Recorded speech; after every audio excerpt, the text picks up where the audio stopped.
ಎಲ್ಲರೂ hallelujah hallelujah. ಈ ವರ್ಷದ ಮೊದಲನೇ ಭಾನುವಾರಕ್ಕೆ ನಾವು ಬಂದಿದ್ದೇವೆ. ನನ್ನ ಪ್ರಾರ್ಥನೆ, ನನ್ನ ಆಸೆ, ಈ ವರ್ಷವೆಲ್ಲ ನಾವು ಸಬ್ಬತ್ ದಿನವನ್ನು ಕೈಗೊಂಡು ನಡೆಯುವವರಾಗಿರೋಣ ಪ್ರಿಯರೇ. ಹಾಲೆಲೂಯಾ. ಸಬ್ಬತ್ ದಿನ ಆತನು ನೇಮಿಸಿದ ದಿನ ಪ್ರಿಯರೇ. ಅದನ್ನು ನಾವು ಪರಿಶುದ್ಧವೆಂದು ದೇವರನ್ನ ಮಹಿಮೆ ಪಡಿಸುವ ಹಾಗೆ ನಾವು ಅದನ್ನು ನೆರವೇರಿಸಬೇಕು. ಆಮೇಲೆ ಒಂದು ತೀರ್ಮಾನ ಮಾಡಿರಿ, ಈ ವರ್ಷ ಒಂದು ಭಾನುವಾರ ಕೂಡ ನಾನು ತಪ್ಪಿಸ್ಕೊಳ್ಳೋದಿಲ್ಲ. ಪ್ರತಿ ಭಾನುವಾರ ನಾನು ದೇವರ ಸನ್ನಿಧಾನದಲ್ಲಿ ಬಂದು ಆತನನ್ನು ನಾನು ಸ್ತುತಿಸಿ ಆತನನ್ನು ನಾನು ಆರಾಧಿಸ್ತೇನೆ ಎಂಬುದಾಗಿ. ಹಾಲೆಲೂಯಾ. ನಾವೆಲ್ಲರೂ ದೇವರ ವಾಕ್ಯವನ್ನು ಧ್ಯಾನ ಮಾಡಿಕೊಳ್ಳೋಣ. ಕೀರ್ತನೆಗಳು 25ನೇ ಅಧ್ಯಾಯ ಅದರ 12ನೇ ವಚನವನ್ನು ನಾವು ಓದಿಕೊಳ್ಳೋಣ ಪ್ರಿಯರೇ. Psalms chapter 25 verse 12. ಯಾವನು ಯೆಹೋವನಲ್ಲಿ ಭಯಭಕ್ತಿಯುಳ್ಳವನೋ ಅವನಿಗೆ ಉಚಿತವಾದ ಮಾರ್ಗವನ್ನು ಆತನು ಬೋಧಿಸುವನು. ಆಮೆನ್. ಹಲ್ಲೆಲೂಯಾ. ಯಾವನು ಯೆಹೋವನಲ್ಲಿ ಭಯಭಕ್ತಿ ಉಳ್ಳವನೋ ಅವನಿಗೆ ಉಚಿತವಾದ ಮಾರ್ಗವನ್ನು ಆತನು ಬೋಧಿಸುವನು. ಹಲ್ಲೆಲೂಯಾ. ಯಾವನು ಯೆಹೋವ ದೇವರಿಗೆ ಭಯಪಡುವನೋ ಅಂಥವನಿಗೆ ಅವರು ಆಯ್ದುಕೊಳ್ಳತಕ್ಕ ಮಾರ್ಗವನ್ನು ಬೋಧಿಸುವರು. ಪ್ರಿಯರೇ, ಅನೇಕ ಮಾರ್ಗಗಳಿದೆ ನಮ್ಮ ಜೀವಿತದಲ್ಲಿ. ಆದರೆ ಎಲ್ಲ ಮಾರ್ಗಗಳು ಕೂಡ ನಮ್ಮನ್ನು ಸಮಾಧಾನಕ್ಕೆ ಕೊಂಡೊಯ್ಯೋದಿಲ್ಲ ಪ್ರಿಯರೇ. ಎಲ್ಲ ಮಾರ್ಗಗಳು ಕೂಡ ನಾವು ಗುರಿ ತಲುಪುವಂತೆ ಮಾಡೋದಿಲ್ಲ. ಆದರೆ ನಾವು ಯಾವಾಗ ಕರ್ತನಲ್ಲಿ ಭಯಭಕ್ತಿ ಉಳ್ಳವರಾಗಿ ಜೀವಿಸುತ್ತೇವೋ ಆತನು ನಮಗೇನು ಮಾಡ್ತಾನಂತೆ, ನಾವು ಆರಿಸಿಕೊಳ್ಳಬೇಕಾದ ಮಾರ್ಗವನ್ನು ಆತನು ನಮಗೆ ಬೋಧಿಸುತ್ತಾನೆ. Hallelujah hallelujah. ನಾವು ಯಾವ ಮಾರ್ಗವನ್ನು ಆರಿಸಿಕೊಳ್ಳಬೇಕೋ ದೇವರು ಅದನ್ನು ನಮಗೆ ಬೋಧಿಸುವವನಾಗಿದ್ದಾನೆ. ಯಾವಾಗ ಬೋಧಿಸ್ತಾನೆ? ಕಂಡೀಷನ್ ಏನು ಗೊತ್ತಾ? ಆತನಲ್ಲಿ ನಾವು ಭಯಭಕ್ತಿ ಉಳ್ಳವರಾಗಿದ್ದಾಗ.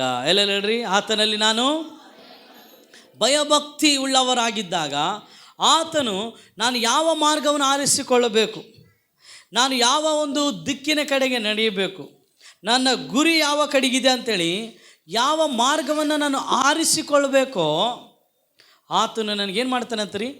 ಬೋಧಿಸುವವನಾಗಿದ್ದಾನೆ. ಎಲ್ಲರೂ ಹೇಳ್ರಿ, ಜಾರವಾಗಿ ಹೇಳ್ರಿ, ಬೋಧಿಸುತ್ತಾನೆ. ಆಮೇನ್. ಆತ ನಿನಗೆ ಬೋಧಿಸ್ತಾನೆ ರೀ, ನೀನು ಯಾವ ಮಾರ್ಗವನ್ನು ಆರಿಸಿಕೊಳ್ಳಬೇಕು ಎಂಬುದಾಗಿ. ನೋಡ್ರಿ, ಕೀರ್ತನೆಗಳು 32ನೇ ಅಧ್ಯಾಯ ಅದರ 8ನೇ ವಚನ ನಾವು ನೋಡಿಕೊಂಡೆವು. 32 ಅದರ 8ನೇ ವಚನ.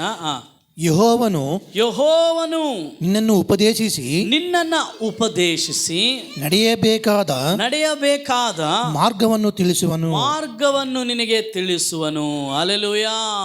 ಮೊದಲನೇದು, ಆತ ನಿನಗೇನು ಮಾಡ್ತಾನೆ? ಉಪದೇಶಿಸುತ್ತಾನೆ. ಎಲ್ಲರೂ ಉಪದೇಶಿಸುತ್ತಾನೆ. ಆಮೇಲೆ ನೀನು ನಡೆಯಬೇಕಾದ ಮಾರ್ಗವನ್ನು ನಿನಗೇನು ಮಾಡ್ತಾನೆ? ತಿಳಿಸುತ್ತಾನೆ. ಮೂರನೇದು, ಆತನು ನಿನಗೆ ಆಲೋಚನೆ ಹೇಳುತ್ತಾನೆ. ಎಲ್ಲರಿ, ಉಪದೇಶಿಸುತ್ತಾನೆ, ಮಾರ್ಗವನ್ನು ತಿಳಿಸುತ್ತಾನೆ, ಆಲೋಚನೆ ಹೇಳುತ್ತಾನೆ. ನೀನು ಯಾವಾಗ ಉಪದೇಶವನ್ನು ಕೇಳ್ತೀಯೋ ಆ ಉಪದೇಶದ ಪ್ರಕಾರ ನೀನು ನಡೀತೀವಿ ಪ್ರಿಯರೇ. ಯಾವಾಗ ನೀನು ನಡೀತೀಯೋ ನಿನ್ನ ಮನಸ್ಸು ರಿನೀವ್ಡ್ ಆಗ್ತದೆ. ಅಂದರೆ ನೂತನವಾದ ಆಲೋಚನೆಗಳಿಂದ ನಿನ್ನ ಮನಸ್ಸು ತುಂಬಲ್ಪಡುತ್ತದೆ. ನೋಡ್ರಿ, ಯಾಕೆ ನಾವು ದೇವರ ಉಪದೇಶವನ್ನು ಕೇಳೋದಿಲ್ಲ ಅಂದರೆ, ಯಾಕೆ ನಾವು ದೇವರು ನಡೆಸುವ ಮಾರ್ಗವನ್ನು ಆರಿಸಿಕೊಳ್ಳೋದಿಲ್ಲ ಅಂದರೆ, ಯಾಕೆ ನಾವು ದೇವರ ಆಲೋಚನೆ ಪ್ರಕಾರ ನಡೆಯೋದಿಲ್ಲ ಅಂದರೆ ಪ್ರಿಯರೇ, ಬೈಬಲ್ ಹೇಳುತ್ತದೆ, ಮಾರ್ಕನ ಬರೆದ ಸುವಾರ್ತೆ 12ನೇ ಅಧ್ಯಾಯದ 24ನೇ ವಚನ. Gospel according to Mark chapter 12 verse 24. ಯೇಸು ಅವರಿಗೆ ನೀವು ಶಾಸ್ತ್ರವನ್ನಾದರೂ ದೇವರ ಶಕ್ತಿಯನ್ನಾದರೂ ತಿಳಿಯದಿರುವುದರಿಂದಲೇ ತಪ್ಪೋರಾಗಿದ್ದೀರಲ್ಲವೇ. ಹಲ್ಲೆಲೂಯಾ. ಯೇಸು ಸ್ವಾಮಿ ಏನು ಹೇಳ್ತಾ ಇದ್ದಾನೆ? ನಿಮಗೆ ವಾಕ್ಯ ಗೊತ್ತಿಲ್ಲ, ವಾಕ್ಯದ ಶಕ್ತಿ ಗೊತ್ತಿಲ್ಲದರಿಂದ ನೀವೇನಾಗ್ತಾ ಇದ್ದೀರಿ? ತಪ್ಪುತ್ತಾ ಇದ್ದೀರಿ. ನೀವು ನನ್ನ ಮಾರ್ಗವನ್ನು ಆರಿಸಿಕೊಳ್ತಾ ಇಲ್ಲ. ಯಾಕೆ ನೀವು ಆರಿಸಿಕೊಳ್ತಾ ಇಲ್ಲ ಅಂದರೆ, ನಿಮಗೆ ನನ್ನ ವಾಕ್ಯ ಆಗಲಿ ನನ್ನ ವಾಕ್ಯದಲ್ಲಿರುವಂಥ ಶಕ್ತಿಯನ್ನಾಗಲಿ ಅರ್ಥ ಮಾಡಿಕೊಳ್ಳದೆ, ಎಲ್ಲರೂ ಅರ್ಥ ಮಾಡಿಕೊಳ್ಳದೆ, ನೀವು ಪವಿತ್ರ ವೇದವನ್ನಾಗಲಿ ದೇವರ ಶಕ್ತಿಯನ್ನಾಗಲಿ ಅರ್ಥ ಮಾಡಿಕೊಳ್ಳದೆ ತಪ್ಪುತ್ತಿದ್ದೀರಲ್ಲವೇ. ದೇವರು ನಾವು ಯಾವ ಮಾರ್ಗವನ್ನು ಆರಿಸಿಕೊಳ್ಳಬೇಕೋ ಕೇಳ್ರಿ, ಅದನ್ನು ಉಪದೇಶಿಸ್ತಾನಂತೆ. ನಾವು ನಡೆಯಬೇಕಾದ ಮಾರ್ಗದಲ್ಲಿ ನಡೆಸ್ತಾನೆ. ಆತ ನಮಗೆ ಆಲೋಚನೆ ಹೇಳ್ತಾನೆ. ಆದರೂ ಕೂಡ ನಾವು ತಪ್ಪುವವರಾಗಿದ್ದೇವೆ. ಕಾರಣ ಏನು ಗೊತ್ತಾ? ನಾವು ದೇವರ ವಾಕ್ಯವನ್ನಾಗಲಿ ವಾಕ್ಯದಲ್ಲಿರುವ ಶಕ್ತಿಯನ್ನಾಗಲಿ ಅರಿಯದೇ ಇರುವುದರಿಂದ. ನೋಡ್ರಿ, ನಮಗೆ ಒಂದು ಅರಿವು ಬೇಕು ರೀ. ನಮಗೊಂದೇನು ಬೇಕು? ಅರಿವು, ಒಂದು ತಿಳುವಳಿಕೆ ಬೇಕು. ಆ ತಿಳುವಳಿಕೆ, ಆ ಅರಿವು ಇಲ್ಲದೆ ನಾವು ಏನನ್ನು ಕೂಡ ಮಾಡಲಿಕ್ಕೆ ಸಾಧ್ಯವಿಲ್ಲ. ಸಿಂಪಲ್ ಹೇಳ್ತೀನಿ ಕೇಳ್ರಿ, ಸಿಂಪಲ್. ಎಷ್ಟು ಜನಕ್ಕೆ ಮ್ಯಾಗಿ ಗೊತ್ತು? ಮ್ಯಾಗಿ ಅಂದರೆ ನಮ್ಮ ಮನೆ ಪಕ್ಕದಲ್ಲಿರೋ ನಾಯಲ್ಲ, ಮ್ಯಾಗಿ ನೂಡಲ್ಸ್, ಓಕೆನಾ? ಅದರ ಬಗ್ಗೆ ನಿನಗೆ ಅರಿವಿಲ್ಲ ಅಂದರೆ ಅದನ್ನು ನೀನು ಹೆಂಗಾದರೂ ಮಾಡ್ಬೋದು. ಹಂಗೆ ಕಡ್ಗಣ್ಣ ತಿನ್ಬೋದು, ಹಂಗೆ ಮುರಿದಾನ ನೀವು ಮಕ್ಕಳಿಗೆ ಕೊಡ್ಬೋದು. ಹೌದಾ ಇಲ್ಲ? ಹೌದಲ್ರಿ? ಮುರ್ಕೊಂಡು ತಿನ್ನೋಕೆ ಕೂಡ ಬರ್ತಾಯಿಲ್ಲ ಅದು. ಆದರೆ ಒಂದು ವೇಳೆ ಮ್ಯಾಗಿಯನ್ನು ಹೆಂಗೆ ಮಾಡಿಕೊಳ್ಬೇಕೆನ್ನುವಂಥ ಅರಿವು ನಿನಗಿದ್ದರೆ ನೀನೇನು ಮಾಡ್ತಿ? ನೀರು ಕಾಸ್ತಿ, ಹೌದಲ್ಲ? ಆ ಒಂದು ಮ್ಯಾಗಿಯನ್ನು ಆ ಒಂದು ಕುದಿಯುತ್ತಿರುವಂಥ ನೀರಿನಲ್ಲಿ ಹಾಕ್ತಿ. ಆಮೇಲೆ ಅದ್ರ ಜೊತೆಗೆ ಕೊಟ್ಟಂಥ ಮಸಾಲವನ್ನು ಅದರಲ್ಲಿ ಏನು ಮಾಡ್ತಿ? ಹೇಳ್ರಿ. ಅರಿವೇ ಇಲ್ಲ ಅನ್ಕ, ನಿನಗೆ ಅರಿವೇ ಇಲ್ಲ ಅದ್ರ ಬಗ್ಗೆ, ಹೆಂಗೆ ಉಪಯೋಗಿಸ್ಬೇಕು ಗೊತ್ತಿಲ್ಲ ಅನ್ಕ. ಏನು ಮಾಡ್ತಿ? ಇದೇನೋ ಖಾರ ಪ್ಯಾಕೆಟ್ ಇದ್ದಂಗೆ ಐತೆ ಅಂತೇಳಿ ಅವ್ರು ಕೊಟ್ಟಿರೋ ಮಸಾಲನ ಅದ್ರ ಮೇಲೆ ಹಾಕ್ಕೊಂಡು, ಇದೇನೋ ಗಟ್ಟಿಗೆ ಐತೆ ಅಂತೇಳಿ ಸ್ವಲ್ಪ ಜನ ನೀರೆಲ್ಲ ಅದ್ಕೊಂಡು, ಹೌದಲ್ರಿ? ಅರಿವು ಭಾಳ ಇಂಪಾರ್ಟೆಂಟ್ ರೀ. ನಿನಗೆ ಅದ್ರ ಬಗ್ಗೆ ಅರಿವಿಲ್ಲ ಅಂದರೆ ನೀನು ಅದನ್ನು ಹೆಂಗಾದರೂ ಉಪಯೋಗ ಮಾಡ್ತಿ, ಹೌದಲ್ಲ? ಅದು ಒಂದು ವೇಳೆ ಮೆತ್ತಗೆ ಆಗಲಾರ್ದೆ ನೀನು ಒಳಗೆ ಹೋದರೆ ನಿನಗೇನಾಗ್ತದೆ? ಹೊಟ್ಟೆ ನೋವು ಸ್ಟಾರ್ಟ್ ಆಗ್ತದೆ. ಅರ್ಥ ಆಗತ್ತಾ ನಿಮಗೆ? ಇವಾಗ ದೇವ್ರು ಹೇಳ್ತಾ ಇದ್ದಾನೆ, ನಾನು ನಿನಗೆ ಉಪದೇಶಿಸ್ತೇನೆ, ನಾನು ನಿನ್ನ ನಡಿಬೇಕಾದ ಮಾರ್ಗದಲ್ಲಿ ನಡೆಸ್ತೇನೆ, ನಾನು ನಿನಗೆ ಆಲೋಚನೆ ಕೊಡ್ತೇನೆ ಅಂತ ಹೇಳ್ತಾ ಇದ್ದಾನೆ. ಓಕೆ, ಹಂಗಾದ್ರೆ ಆತನ ಉಪದೇಶ ನಿನಗೆ ಎಲ್ಲಿ ಸಿಗ್ತದೆ? ಎಲ್ಲಿ ಸಿಗ್ತದ್ರಿ? ನಾನು ಬಾಯಿ ತೆರೆದು ಉಪದೇಶ ಮಾಡಿದ್ದೇನೆ ಎಂಬುದಾಗಿ ಬೈಬಲಲ್ಲಿ ಹೇಳ್ತದೆ. ನೀನು ಯಾವಾಗ ಆತನ ಸತ್ಯವೇದವನ್ನು ಓದುತ್ತೀಯೋ ಆತನ ಉಪದೇಶ ನಿನಗೆ ಸಿಗ್ತದೆ, ಟೀಚಿಂಗ್. ಹಲ್ಲೆಲೂಯಾ. ಅದಕ್ಕೆ ಯೇಸು ಹೇಳ್ತಾ ಇದ್ದಾನೆ, ನೀವು ಶಾಸ್ತ್ರವನ್ನಾದರೂ ದೇವರ ಶಕ್ತಿಯನ್ನಾದರೂ ಅರಿಯದೇ ಇರುವುದರಿಂದ ತಪ್ಪುವವರಾಗಿದ್ದೀರಿ. ಒಂದು ವೇಳೆ ನಿನಗೆ ಆತನ ಉಪದೇಶ ಗೊತ್ತಿದ್ರೆ ನೀನು ತಪ್ಪಿ ನಡಿಲಿಕ್ಕೆ ಸಾಧ್ಯವಿಲ್ಲ. ಹಲ್ಲೆಲೂಯಾ. ಆತನ ಉಪದೇಶ ಕತ್ತಲೆಯಲ್ಲಿ ನೀನು ಸಂಚರಿಸುವಾಗ ನಿನಗೆ ಬೆಳಕು ಕೊಡುವಂಥದ್ದಾಗಿದೆ. ಆತನ ಉಪದೇಶ ನಿನ್ನ ಎಲ್ಲ ಏನಂತೀರಿ ಗಂದರಗೋಳ ಜೀವಿತದಲ್ಲಿ ಒಂದು ಸಮಾಧಾನವನ್ನು ಕೊಡುವಂಥದ್ದಾಗಿದೆ. ಆತನ ಉಪದೇಶ ನಿನಗೆ ಜ್ಞಾನ ಕೊಡುತ್ತದೆ. ಹಲ್ಲೆಲೂಯಾ. ಎರಡನೇದು, ನಿನ್ನ ನಡೆಯಬೇಕಾದ ಮಾರ್ಗದಲ್ಲಿ ಆತ ನಿನ್ನನ್ನು ನಡೆಸ್ತಾನೆ. ಮೋಶೆ, ನೀನು ಕೆಂಪು ಸಮುದ್ರವಾಗಿ ಹಾದು ಹೋಗಪ್ಪ. ದೇವರೇ, ಕೆಂಪು ಸಮುದ್ರ ಸುಮ್ಮನೇನಪ್ಪ ದಾಟೋದು? ಮೋಶೆ, ನಾನು ನಿನಗೆ ನನ್ನ ಶಕ್ತಿನ ತೋರಿಸ್ತೇನೆ. ಏನು ತೋರಿಸ್ತೇನೆ? ನಿನ್ನ ಕೈಯಲ್ಲಿರುವಂಥ ಕೋಲನ್ನು ಏನು ಮಾಡು, ಆ ಸಮುದ್ರದ ಮೇಲೆ ಹಾಕು. ಸಮುದ್ರದ ಮೇಲೆ ಮೋಶೆ ಹಾಕಿದಾಗ ಏನಾಯ್ತು ರೀ? ಈ ಕೆಂಪು ಸಮುದ್ರ ಎರಡು ವಿಭಾಗವಾಗಿ ಒಣ ನೆಲ ಏರ್ಪಡುತ್ತಂತ್ರಿ. ಏನು ಏರ್ಪಡುತ್ತಂತೆ? ಒಣ ನೆಲ ಏರ್ಪಡ್ತು. ಆಗ ಮೋಶೆ ಯಾರ ಶಕ್ತಿಯನ್ನು ನೋಡಿದ? ದೇವರ ಶಕ್ತಿಯನ್ನು ನೋಡಿದ. ಅದೇ ಒಣ ನೆಲದಲ್ಲಿ ಇಸ್ರಾಯೇಲರು ದಾಟಿ ಆಚೆ ದಡಕ್ಕೆ ಹೋದರು.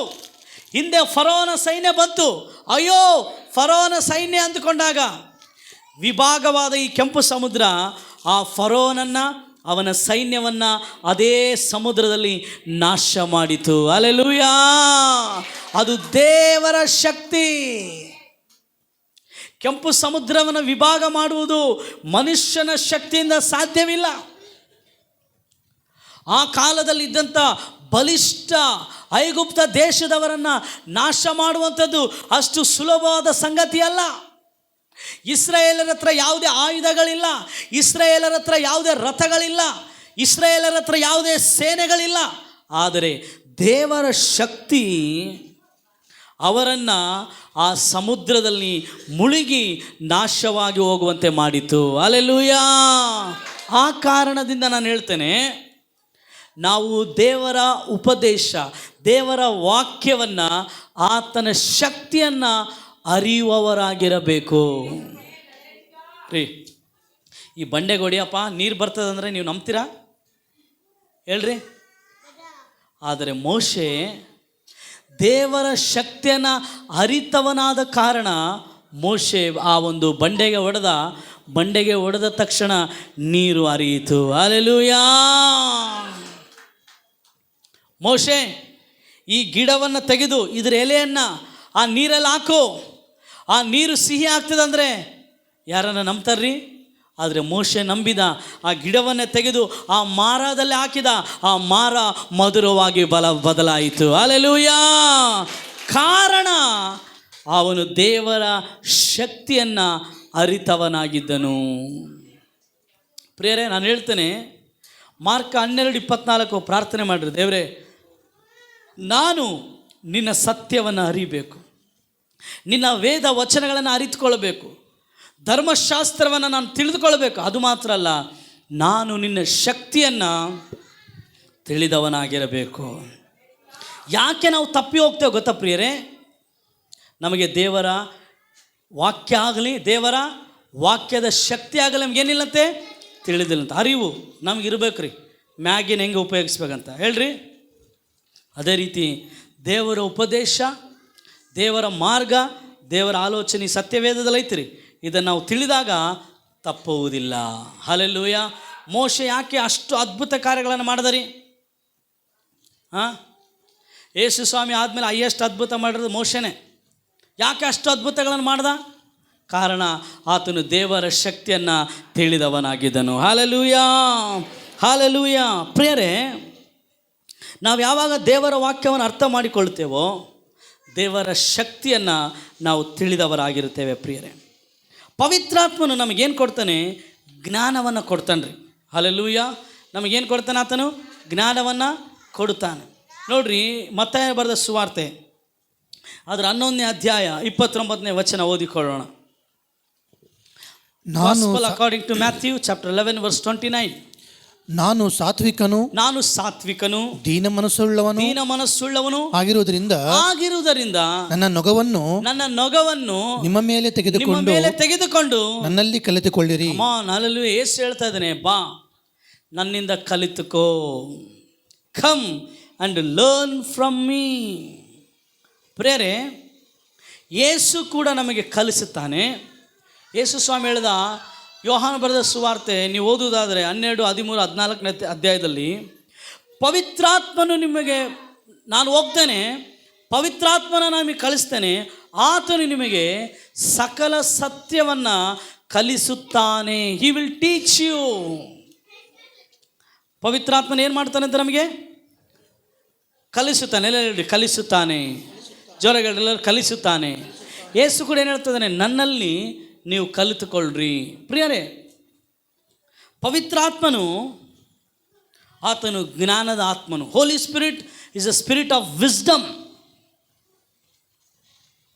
ಯಾಕೆ ಆ ಒಂದು ಕನಸುಗಳ ಅರ್ಥವನ್ನು ಯೋಸೇಫನು ಹೇಳಿದಂದರೆ, ಯೋಸೇಫನಲ್ಲಿ ಜ್ಞಾನದ ಆತ್ಮ ಇತ್ತಂತ ರೀ. ಯಾವ ಆತ್ಮ ಇತ್ತಂತೆ? ಜ್ಞಾನದ ಆತ್ಮ. ಯಾಕೆ ದಾನಿಯೇಲನು ಕೂಡ ಆ ರಾಜನ ಕನಸನ್ನು ಹೇಳಿದನೆಂದರೆ, ದಾನಿಯೇಲನಲ್ಲಿ ದೇವರ ಜ್ಞಾನದ ಆತ್ಮನು ಇದ್ದನು. ಹಲ್ಲೆಲೂಯಾ. ಯೋಸೇಫನು ದೇವರ ಜ್ಞಾನದ ಆತ್ಮ ಉಳ್ಳವನಾಗಿದ್ದನು. ದಾನಿಯೇಲನು ಜ್ಞಾನದ ಆತ್ಮ ಉಳ್ಳವನಾಗಿದ್ದನು.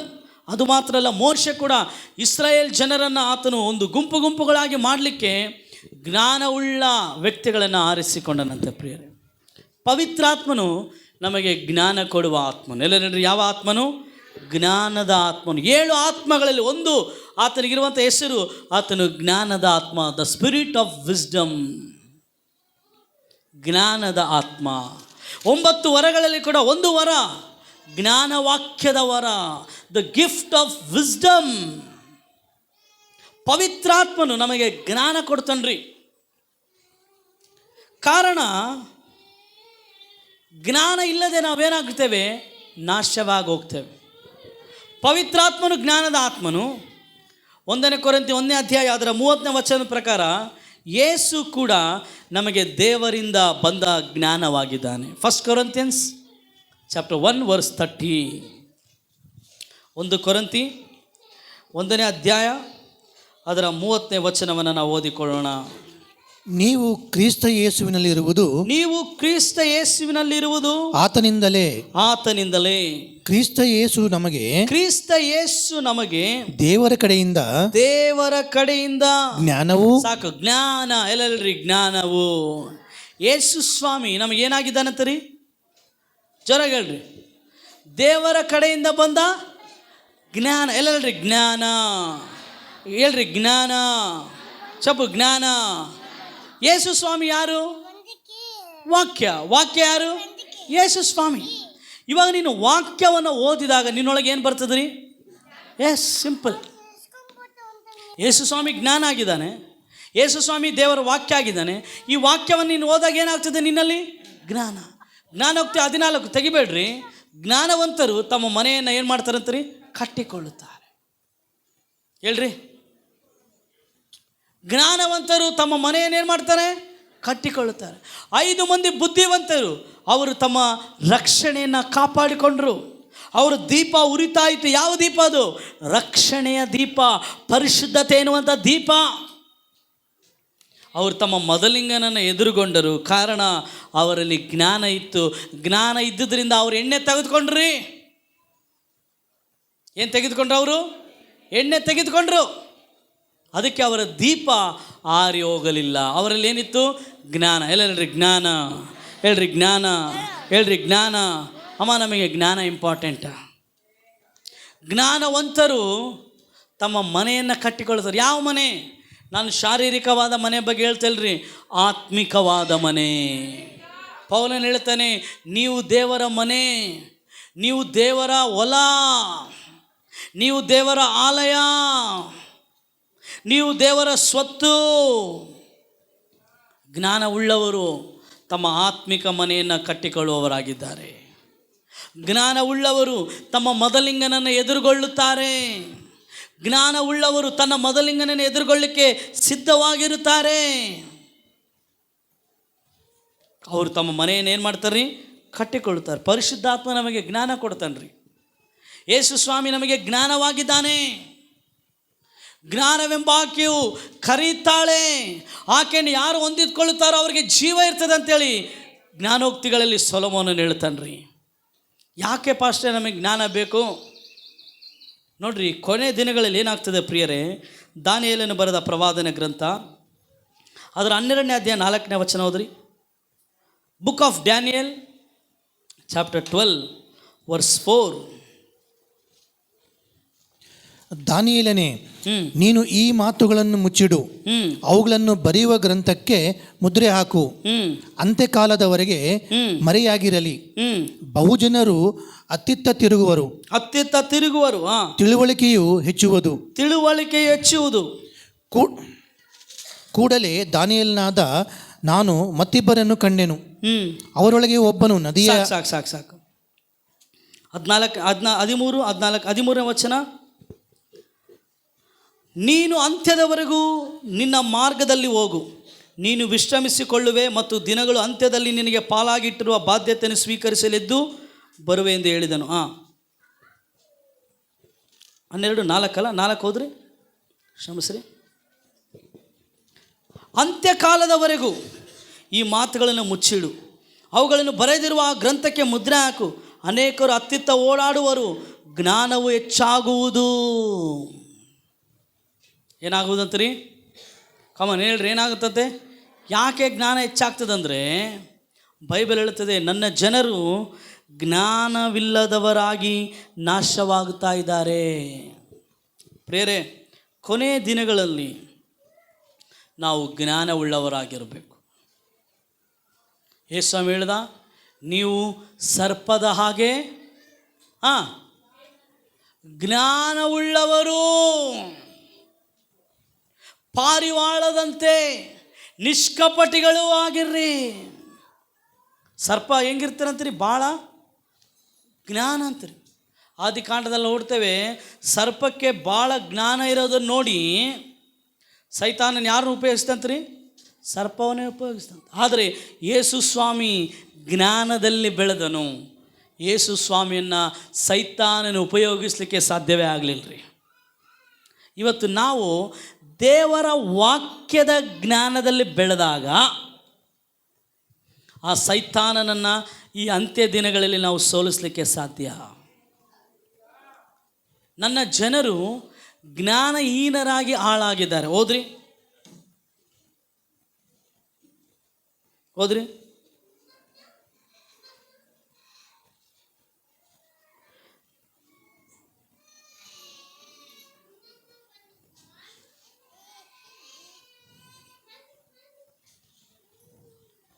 ನೋಡ್ರಿ, ಬೈಬಲ್ ಹೇಳ್ತದೆ, ಓಷಾಯ 4:6 ವಚನ.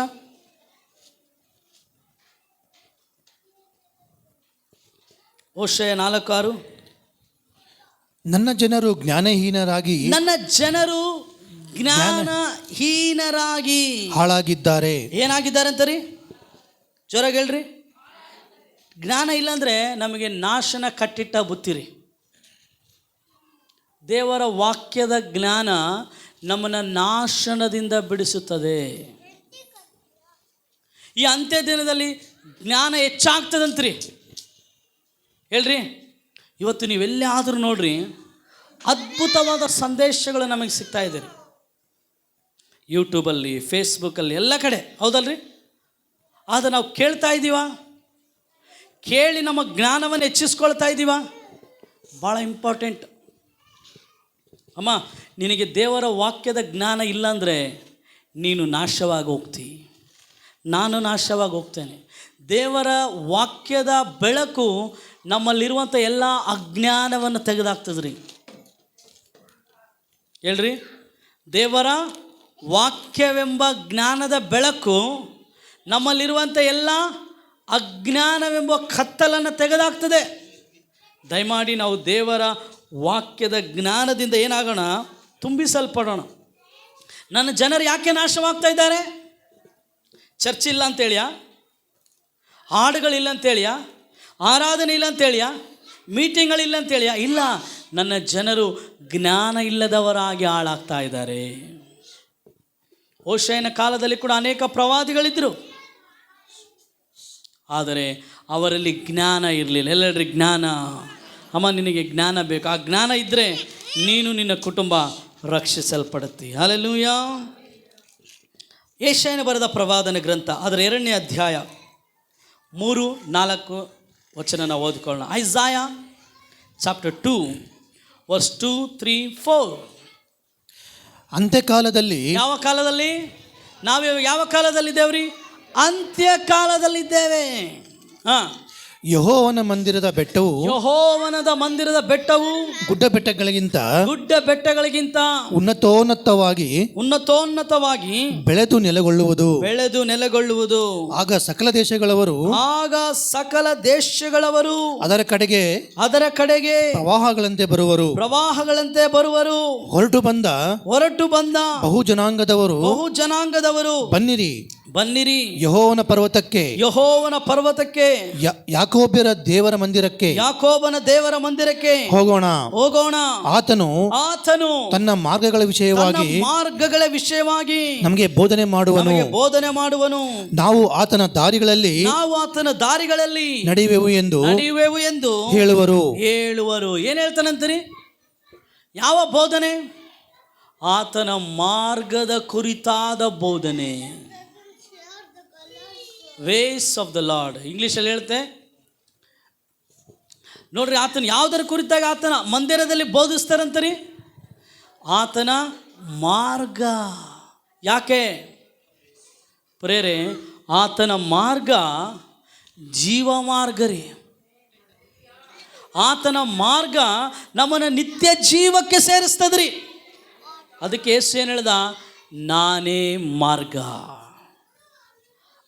I am the way. ಆತನ ಒಂದು ಮಂದಿರದಲ್ಲಿ ಆತನ ಮಾರ್ಗಗಳ ವಿಷಯವಾಗಿ ನಮಗೆ ಬೋಧನೆ ಹೇಳ್ತಾರ್ರಿ. ಹೇಳ್ರಿ, ಇವತ್ತು ನಾವು ಯಾವ ಮಾರ್ಗ ಆರಿಸ್ಕೊಳ್ಬೇಕಂದ್ರೆ ಇಕ್ಕಟ್ಟಿನ ಮಾರ್ಗ ಆರಿಸ್ಕೊಳ್ಬೇಕು. ಹೇಳ್ರಿ ಜೋರಾಗಿ, ಹೇಳ್ರಿ ಜೋರಾಗಿ.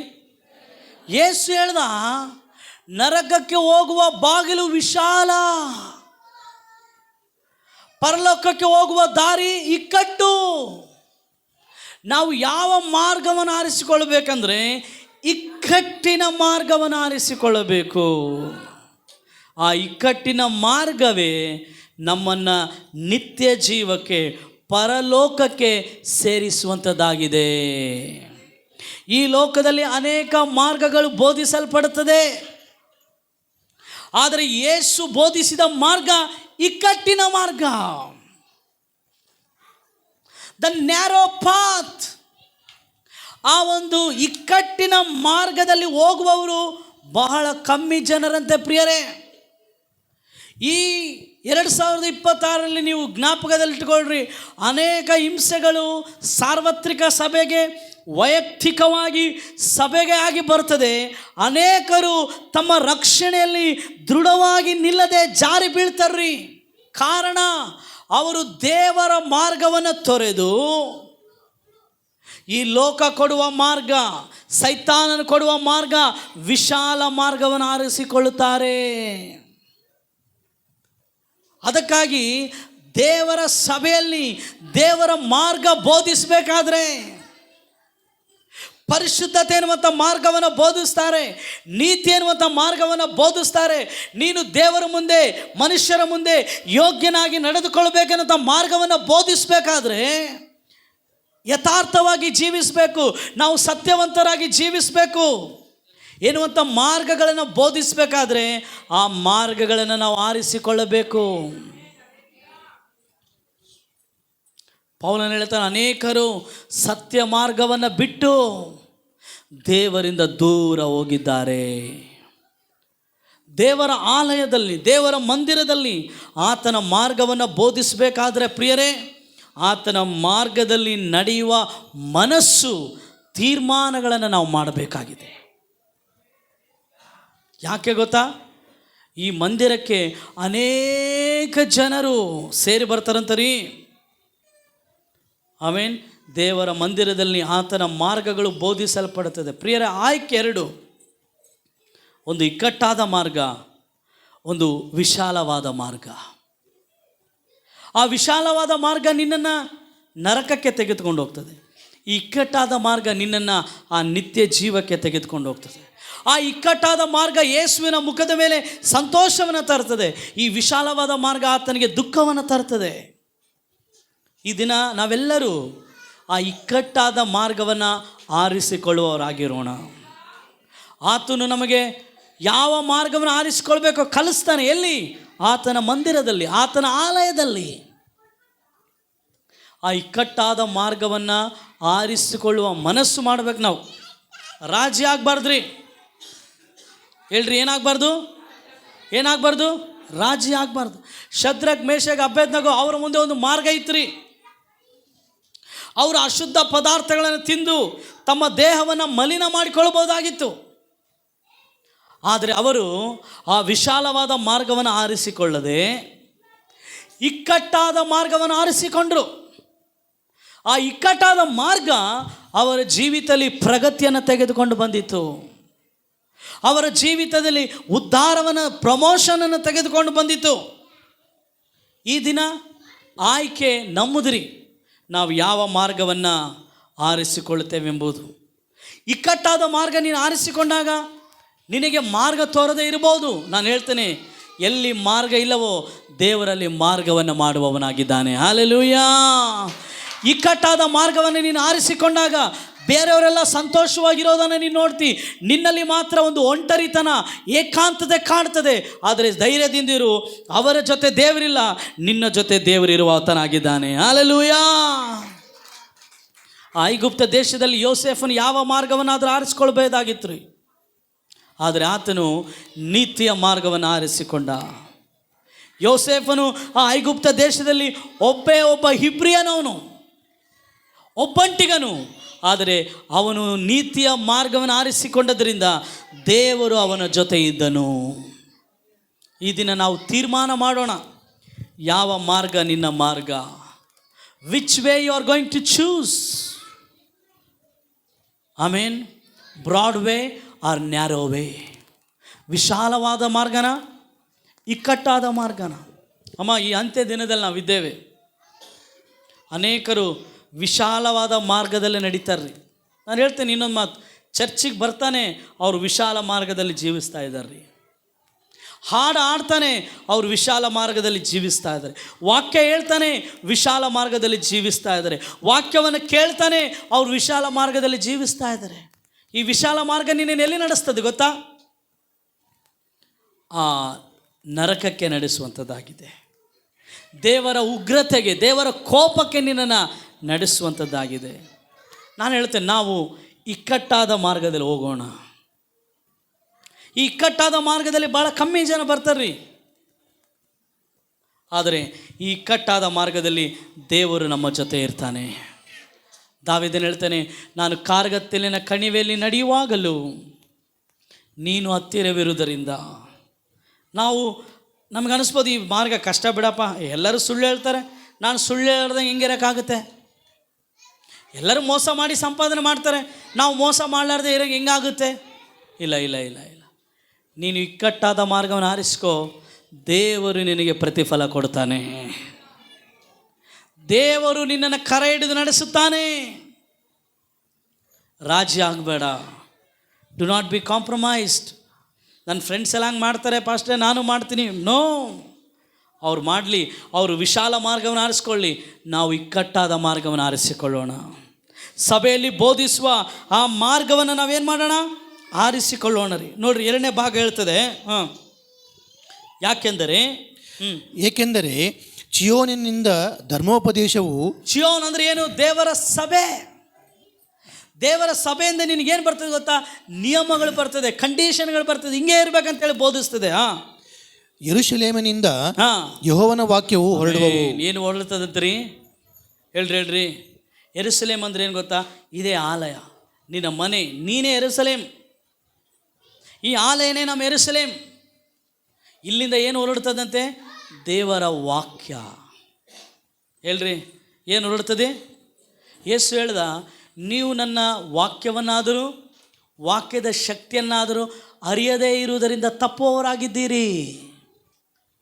ಇವಾಗ ಈ ಮಂದಿರದಲ್ಲಿ ದೇವರ ಮಾರ್ಗಗಳು ಬೋಧಿಸಲ್ಪಡುತ್ತದೆ. ಈ ಮಂದಿರದಿಂದ, ಈ ಚಿಯೋನಿನಿಂದ ನಿಮಗೆ ನಿಯಮಗಳು ಬರ್ತದೆ.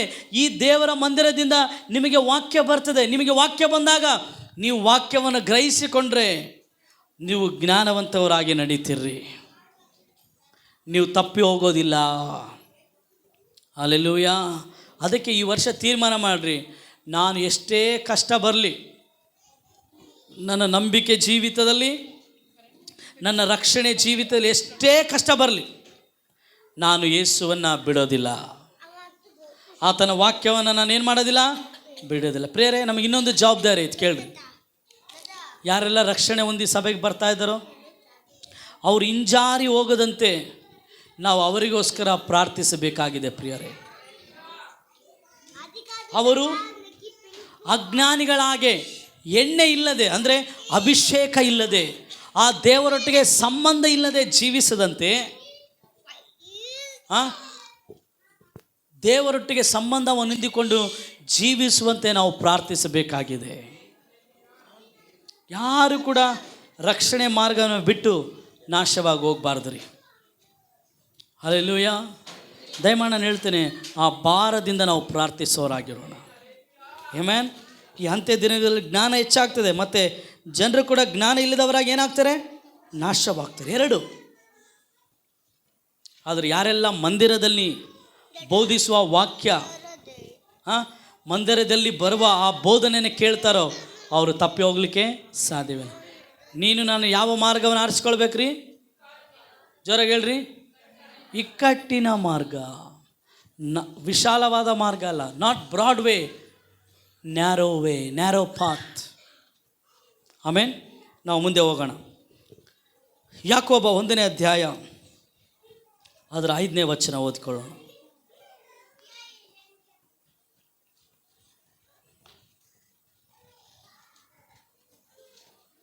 James chapter 1 verse 5.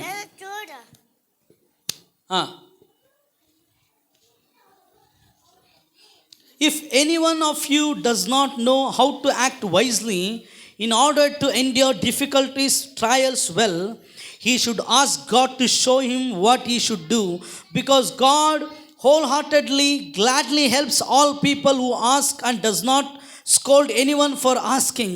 Those who ask, God will give them wisdom to know what they should do. ಕಷ್ಟಗಳು ಬಂದಾಗ ಕೇಳ್ರಿ,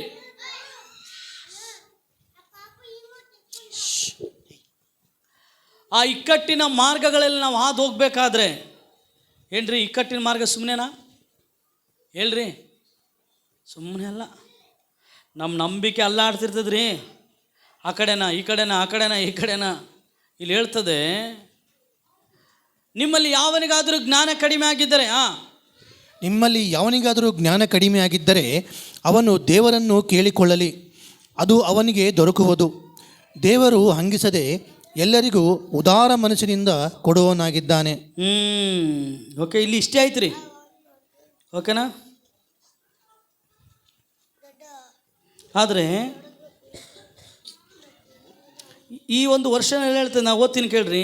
if any one of you does not know how to act wisely in order to endure difficulties or trials well. ಕೇಳ್ರಿ, ಹಿಂಸೆಗಳನ್ನು, ನಿನ್ನ ನಂಬಿಕೆಗೆ ಆಗುವ ಶೋಧನೆಯನ್ನು, ನಿನಗೆ ಬರುವ ಕಷ್ಟಗಳನ್ನು ನೀನು ಯಾವ ರೀತಿ ಎದುರಿಸಬೇಕೋ ನಿನಗೆ ಗೊತ್ತಿಲ್ಲ ಅಂದರೆ, ಅಮ್ಮ ಕೇಳ್ರಿ, ಓಕೆನಾ? ನೀನು ದೇವರ ಹತ್ರ ಕೇಳು. ಏನು ಕೇಳು? ಅಪ್ಪ, ಇವುಗಳಿಂದ ನನ್ನ ದೂರ ಮಾಡಿ, ಇಲ್ಲಾಂದರೆ ನನ್ನ ತಗೊಂಬಿಡಪ್ಪ ಅಂತ ಪ್ರಾರ್ಥನೆ ಮಾಡಬೇಡ. ಸ್ವಲ್ಪ ಜನ ಏನು ಮಾಡ್ತಾರ್ರಿ, ನನ್ನ ತಗೊಂಬಿಡಪ್ಪ, ತಗೊಳಲ್ಲ. ಆತೇನು ಹೇಳ್ತದಾನೆ? ನಿನ್ನ ನಂಬಿಕೆಗೆ ಆಗುವ ಶೋಧನೆ. ಹೇಳ್ರಿ, ನಿನ್ನ ನಂಬಿಕೆ ಕೂಡ ಏನಾಗ್ತದೆ ರೀ? ಚೆನ್ನಾಗಿ ತಿಳ್ಕೊಳ್ಳಿ. 2026 ಅನೇಕರ ನಂಬಿಕೆಗೆ ಶೋಧನೆ ಉಂಟಾಗ್ತದೆ ರೀ. ಅನೇಕ ಸಭೆಯವರು ಬೋಧಿಸುವ ಆ ದೇವರ ಕುರಿತಾದ ನಂಬಿಕೆಗೆ ಶೋಧನೆ, ಹಿಂಸೆ ಉಂಟಾಗ್ತದೆ. ಅವಾಗ ನಾವೇನು ಮಾಡಬೇಕು? ರಾಜಿ ಆಗಬಾರ್ದು. ದೇವರಿಗೆ ಹೇಳ್ಬೇಕು, ದೇವರೇ ನಿನ್ನ ಜ್ಞಾನ ಕೊಡು. ಎಲ್ಲಿ ಜ್ಞಾನ ಇರ್ತದೋ ಅಲ್ಲಿ ಜನ ನಾಶವಾಗಿ ಹೋಗೋದಿಲ್ಲ.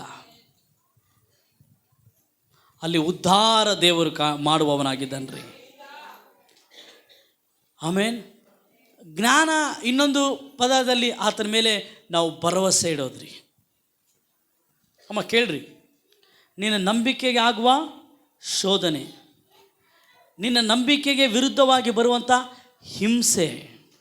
ಸ್ವಂತ ಗಂಡ ಹೆಂಡತಿಯ ನಂಬಿಕೆಯನ್ನು ಪ್ರಶ್ನಿಸ್ಬೋದು, ಸ್ವಂತ ಹೆಂಡತಿ ಗಂಡನ ನಂಬಿಕೆಯನ್ನು ಪ್ರಶ್ನಿಸ್ಬೋದು. ನಾವು ನಂಬಿದ ಸಂಬಂಧಿಕರು, ಕುಟುಂಬದವರು, ರಕ್ತ ಸಂಬಂಧಿಗಳು, ಅವರು ನಮ್ಮ ನಂಬಿಕೆಗೆ ಅಡಚಣೆಯಾಗಿ ನಿಲ್ಲಬಹುದು. ಆ ಟೈಮಲ್ಲಿ ನೀನೇನು ಮಾಡಬೇಕು ಗೊತ್ತಾ? He should ask God to show him what he should do, because God wholeheartedly helps all who ask and does not scold anyone for asking. ಏನಪ್ಪ ಕಷ್ಟ ಬಂದ್ಬಿಡದೆ ದೇವ್ರನ್ನ ನೀನು ಕೇಳಿದಾಗ ದೇವರು ನಿನ್ನ ಕುರಿತಾಗಿ ಬೇಸರ ವ್ಯಕ್ತಪಡಿಸೋದಿಲ್ಲ. ದೇವರು ನಿನ್ನ ಕುರಿತಾಗಿ ಏನು ಮುಜುಗರ ಪಡೋದಿಲ್ಲ. ಏನಪ್ಪ ಇವನು ಬರೇ ಕೇಳ್ತಾನೆ. ಇಲ್ಲ, ನೀನು ಆತನನ್ನು ಕೇಳಿದರೆ ಆತನು ಸಂಪೂರ್ಣ ಹೃದಯದಿಂದ ನಿನಗೆ ಜ್ಞಾನವನ್ನು ಕೊಡ್ತಾನೆ. ಹಲ್ಲೆಲೂಯಾ. ಜ್ಞಾನ ನಾವು ನಾಶವಾಗದೆ ಕಾಪಾಡ್ತದೆ. ದೇವರ ಜ್ಞಾನ ನಾವಿರುವಂಥ ಸ್ಥಳದಲ್ಲೇ ನಾವು ಉನ್ನತವಾಗಿ ಬೆಳೀಲಿಕ್ಕೆ ಸಹಾಯ ಮಾಡ್ತದೆ. ನೆಬೂಕದ್ನೆಚ್ಚರನು ಹೇಳ್ದ, ನಾನು ಮಾಡಿದ ಈ ಪ್ರತಿಮೆಗೆ ನೀವು ಅಡ್ಡ ಬೀಳಬೇಕು ಅಂತ ಹೇಳ್ದ. ಏನ್ರಿ, 30 ದಿವಸ ಈ ಪ್ರತಿಮೆಗೆ ಬಿಟ್ಟು ಬೇರೆ ಯಾರಿಗೆ ನೀವು ಪೂಜೆ ಮಾಡಬಾರ್ದು, ಪ್ರಾರ್ಥಿಸಬಾರ್ದು ಅಂತ ಹೇಳ್ದ. ಹೌದಲ್ರಿ? ಆದರೆ ದಾನಿಯೇಲನು ಒಂದು ನಿರ್ಧಾರ ಮಾಡಿದ. ಅವನು ತನ್ನ ಯೆಹೋವ ದೇವರ ಮೇಲೆ ಇಟ್ಟ ನಂಬಿಕೆಗೆ ಬದಲಾಗಿ ಅನ್ಯ ದೇವರನ್ನು ಪೂಜಿಸಲಿಕ್ಕೆ ಅವನು ಒಪ್ಪಿಕೊಳ್ಳಲಿಲ್ಲ. ದಯಮಾಡಿ ಹಿಂದೆ ನೀವು ಹಂಗೆ ನಗದ್ರೆ ಭಾಳ ಕೋಪ ಬರ್ತಾನೆ. ಇಲ್ಲಿ ವಾಕ್ಯ ಹೇಳ್ತಿದ್ದೀನಿ ನಾನು ಗಂಭೀರವಾಗಿ. ಆ ಹುಡುಗರು ಹೊಡೆದ್ರೆ ಒಂದು ಏಟ್ ಬಿಟ್ಟು ಹೊರಗೆ ಕಳಿಸ್ರಿ. ಅವರು ರಾಜಿ ಆಗಲಿಲ್ಲರಿ. ಅವರು ರಾಜಿ ಆಗ್ಲಾರ್ದು ಏನು ಹೇಳಿದರು, ನಾವು ಸಾಯುತ್ತೇವಾಗಲಿ, ನಾವು ದೇವರ ಮೇಲೆ ಇಟ್ಟ ನಂಬಿಕೆಯನ್ನು ಕಾಪಾಡಿಕೊಳ್ತೇವಾಗಲಿ, ನಾವು ಈ ಪ್ರತಿಮೆಗೆ ಅಡ್ಡ ಬೀಳೋದಿಲ್ಲ, ನಾವು ದೇವರಿಗೆ ಪೂಜಿಸೋದಿಲ್ಲ. ಕೇಳ್ರಿ, ಇದು ನಿನ್ನ ನಂಬಿಕೆಗೆ ಆಗುವ ಶೋಧನೆ. ನಾನು ಯಾಕೆ ಪದೇ ಪದೇ ಈ ಮಾತು ಹೇಳ್ತಾ ಇದ್ದೀನಿ ಅಂದರೆ, ನಮಗೆ ಗೊತ್ತಿರೋರೇ ದೇವರ ಬಿಟ್ಟು ಹೋಗ್ಬಿಡ್ತಾರೆ ಈ ವರ್ಷ. ಅದನ್ನು ನೋಡಿ ನೀನು ಬಿಟ್ಟು ಹೋಗಬಾರ್ದು. ಅವರನ್ನು ಅವರು ಬಿಟ್ಟು ಹೋಗದಂತೆ ನಾವು ಕಾಪಾಡಬೇಕು. ಅವರನ್ನು ಹಿಂತಿರುಗಿ ದೇವರ ಮಾರ್ಗದಲ್ಲಿ ತರಬೇಕು ರೀ. ಅವ್ರಿಗೆ ವಿಶಾಲ ಮಾರ್ಗ ಭಾಳ ಸುಂದರವಾಗಿ ಕಾಣ್ತದೆ, ಆದರೆ ನಮಗೆ ಇಕ್ಕಟ್ಟಿನ ಮಾರ್ಗ ಭಾಳ ಪ್ರಾಮುಖ್ಯ. ಹೇಳ್ರಿ, ಶದ್ರಕ್, ಮೇಷಕ್, ಅಬೇದ್ನೆಗೋ, ದಾನಿಯೇಲ್, ಯೋಸೇಫನು ಅವ್ರ ದೇಶ ಅಲ್ಲ, ಅದು ಬಾಬೆಲೋನ್ ಅವ್ರ ದೇಶ ಅಲ್ಲ, ಐಗುಪ್ತ ಅವ್ರ ದೇಶ ಅಲ್ಲ. ಅವರ ದೇಶವಲ್ಲದ ದೇಶದಲ್ಲಿ ಅವರು ದೇವರಿಗಾಗಿ ರೋಷವುಳ್ಳವರಾಗಿ ಜೀವಿಸಿದರು. ಹಲ್ಲೆಲೂಯಾ. ಕ್ರಿಸ್ತನ ಮೇಲೆ ಇರುವಂಥ ನಂಬಿಕೆಯಿಂದ ಜನರು ಬಿಟ್ಟು ಹೋಗುವಾಗ ಇಕ್ಕಟ್ಟಾದ ಮಾರ್ಗವನ್ನು ಆರಿಸಿಕೊಂಡ ನಾನು ನೀನು ದೇವರಿಗೋಸ್ಕರ ಒಂದು ಎಲಿಯನ ಹಾಗೆ ರೋಷವುಳ್ಳವರಾಗಿ ಜೀವಿಸ್ಬೇಕ್ರಿ. ಅಹಾಬನಿಗಾಗಲಿ, ಇಜಬೇಲಳಿಗಾಗಲಿ, ಸುಳ್ಳು ಪ್ರವಾದಿಗಳಿಗಾಗಲಿ ನಾವು ಹೆದರದೆ ನಾವು ನಂಬಿದ ಯೇಸುವಿಗಾಗಿ ಒಂದು ರೋಷವುಳ್ಳವರಾಗಿ ಜೀವಿಸಬೇಕು. ಆ ಪರಲೋಕದ ಬೆಂಕಿಯನ್ನು ಇಳಿಸುವವರು ನಾವಾಗಬೇಕು. ಸೈತಾನನ ಕಾರ್ಯಗಳನ್ನು ಲಯ ಮಾಡುವ ಶಕ್ತಿ ಉಳ್ಳವರಾಗಿ ನಾವು ಆಗಬೇಕು ರೀ. ಕಾಂಪ್ರಮೈಸ್ ಆಗಬಾರ್ದು. ಆಮೇಲೆ ಆ ಜ್ಞಾನ ದೇವರು ನಿನಗೆ ಕೊಡ್ತಾನೆ. ಕೇಳು, ದೇವರ ಮೇಲೆ ಇರಬೇಕಾದಂಥ ನಂಬಿಕೆ, ಭರವಸೆ ದೇವರು ನಿನಗೆ ಕೊಡ್ತಾನೆ ಈ ಅಂತ್ಯಕಾಲದಲ್ಲಿ. ಹಲ್ಲೆಲೂಯಾ. ಈ ಅಂತ್ಯಕಾಲದಲ್ಲಿ ನಾನು ಹೇಳ್ತೇನೆ ರೀ, ದೇವರ ಆತ್ಮನು ನಮ್ಮ ಮಧ್ಯದಲ್ಲಿ ಬಲವಾಗಿ ಚಲಿಸ್ತಾನೆ ರೀ. ಹಲ್ಲೆಲೂಯಾ. ದೇವರ ಆತ್ಮ ನಮ್ಮ ಮಧ್ಯದಲ್ಲಿ ಏನು ಮಾಡ್ತಾನೆ? ಬಲವಾಗಿ ಚಲಿಸ್ತಾನೆ. ಆತ ನಮಗೆ ಕಲಿಸ್ತಾನೆ ರೀ. Our God is a God who teaches, he will not scold us. ಆತ ನಮ್ಮನ್ನು ಬೈಯೋದಿಲ್ಲ ರೀ, ಆತನ ನಮ್ಮನ್ನು ಅಲ್ಲಗಳೆಯೋದಿಲ್ಲ, ಆತ ನಮ್ಮನ್ನು ಬಿಟ್ಟು ಬಿಡೋದಿಲ್ಲ ರೀ. ಆತ ನಮಗೆ ಕಲಿಸ್ತಾನೆ. ಹೇಳ್ರಿ, ಕಲಿಸಿದಾಗ ನಮಗೆ ಜ್ಞಾನ ಹೆಚ್ಚಾಗ್ತದೆ, ಕಡಿಮೆ ಆಗ್ತದೆ ರೀ? ಹೇಳ್ರಿ. ಎಸ್, ಜ್ಞಾನ ಹೆಚ್ಚಾಗ್ತದೆ ರೀ. ಜ್ಞಾನ ಇಲ್ಲದೆ ಜನ ನಾಶವಾಗ್ತಾ ಇದ್ದಾರೆ. ಒಂದು ವೇಳೆ ನಮಗೆ ಜ್ಞಾನ ಹೆಚ್ಚಾದರೆ ನಾವು ನಾಶವಾಗ್ತೀವ? ಇಲ್ಲ, ನಾವು ದೇವರು ಒಂದಾಗ್ಬಿಡ್ತೀವಿ ರೀ. ಆಮೆನ್. ನಾನು ದೇವರು ಏನಾಗ್ತೀವಿ? ಒಂದಾಗ್ತೇವೆ. ಒಬ್ಬನು 1000 ಜನರನ್ನು, ಇಬ್ಬರು 10,000 ಜನರನ್ನು ಜಯಿಸುವರು. ದಯಮಾಡಿ ನಾನು ಹೇಳ್ತೇನೆ, ರಾಜಿ ಆಗಬೇಡ್ರಿ. Choose the ways of the Lord. ದೇವರ ಮಾರ್ಗಗಳನ್ನು ಆರಿಸ್ಕೊಡ್ರಿ. ಒಂದು ವಾಕ್ಯ ನಾನು ತೋರಿಸ್ತೀನಿ ಪ್ರಿಯರೇ. ಓಷಾಯ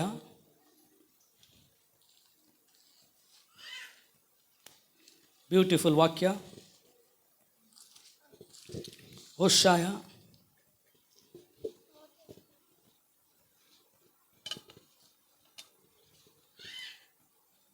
14ನೇ ಅಧ್ಯಾಯ 9ನೇ ವಚನ. ಬ್ಯೂಟಿಫುಲ್. ಈಗ ತಾನೇ ದೇವರನ್ನು ಜ್ಞಾಪಕಪಡಿಸಿದ ವಾಕ್ಯ. ಹೋದ್ರು. ಜ್ಞಾನಿಗಳು ಈ ಸಂಗತಿಗಳನ್ನು ಗ್ರಹಿಸುವರು. ಜ್ಞಾನಿಗಳು ಈ ಸಂಗತಿಗಳನ್ನು ಗ್ರಹಿಸುವರು. ವಿವೇಕಿಗಳು ಅವುಗಳನ್ನು ತಿಳಿದುಕೊಳ್ಳುವರು. ವಿವೇಕಿಗಳು ಅವುಗಳನ್ನು ತಿಳಿದುಕೊಳ್ಳುವರು. ಯೆಹೋವನ ಮಾರ್ಗಗಳು ರುಜುವಾದವುಗಳು, ಅವುಗಳಲ್ಲಿ ಸನ್ಮಾರ್ಗಿಗಳು ನಡೆಯುವರು, ದುರ್ಮಾರ್ಗಿಗಳು ಎಡವಿ ಬೀಳುವರು. ಓ, ಎಷ್ಟು ಭಯಂಕರ ರೀ ವಾಕ್ಯ. ಯಾರು ಆತನ ಮಾರ್ಗದಲ್ಲಿ ನಡೀತಾರಂತ ರೀ? ಜೋರಾಗಿ ಹೇಳ್ರಿ. ಸನ್ಮಾರ್ಗಿಗಳು. ಯಾರು ಬುದ್ಧಿವಂತರು ಅವರು ಈ ಸತ್ಯಗಳನ್ನು ಅರ್ಥ ಮಾಡಿಕೊಳ್ಳಲಿ. ಯಾರು ವಿವೇಚನೆ ಉಳ್ಳವರು ಅವರು ಇವುಗಳನ್ನು ತಿಳಿದುಕೊಳ್ಳಲಿ. ಯಾಕೆಂದರೆ ಯೆಹೋವ ದೇವರ ಮಾರ್ಗಗಳು ನ್ಯಾಯವಾಗಿವೆ, ನೀತಿವಂತರು ಅದರಲ್ಲಿ ನಡೆಯುವರು, ಆದರೆ ಅಕ್ರಮಗಾರರು ಅವುಗಳಿಂದ ಎಡವಿ ಬೀಳುವರು. ಪ್ರಿಯರೇ, ದೇವರ ಮಾರ್ಗಗಳು ರುಜುವಾದವುಗಳಂತಾರೆ. ಅಂದರೆ ಖಾತ್ರಿ, ಗ್ಯಾರಂಟಿ. ಆ ಮಾರ್ಗಗಳಲ್ಲಿ ನೀವು ನಡೆದ್ರೆ ಯಾರು ನಡೀತಾರಂತೀರಿ? ಜ್ಞಾನಿಗಳು ಮತ್ತು ವಿವೇಕಿಗಳು ನಡೀತಾರಂತೆ. ಯೆಹೋವನ ಮಾರ್ಗಗಳಲ್ಲಿ ಯಾರು ನಡೀತಾರಂತೆ?